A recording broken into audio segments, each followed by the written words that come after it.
Nous sommes sur le stand Kia et une des grosses nouveautés cette année, c'est ce SUV qui est devant moi, c'est le Niro.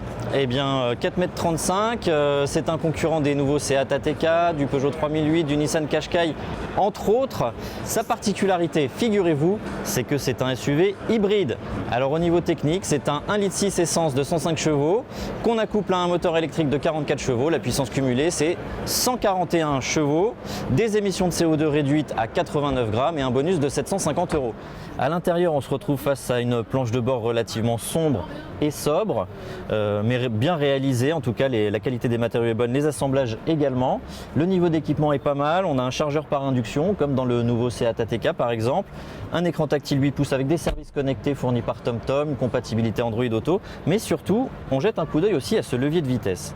Et ça, c'est assez rare dans la catégorie des SUV hybrides. C'est une boîte à double embrayage DCT, alors que souvent on a une boîte CVT à variation continue. Et je termine la présentation de ce Niro devant son coffre qui cube 421 litres. C'est plutôt bas pour la catégorie, mais il faut dire que le système hybride prend un petit peu de place avec les batteries.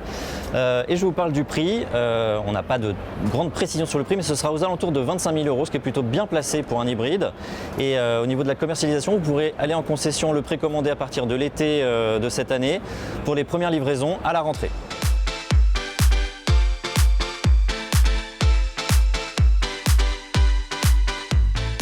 Je ne suis pas un grand fan de ce Kia Niro. Je trouve qu'esthétiquement, il fait très SUV américain sans grande personnalité. Et puis je trouve que l'intérieur est un peu triste à mourir. Donc non, pas séduit.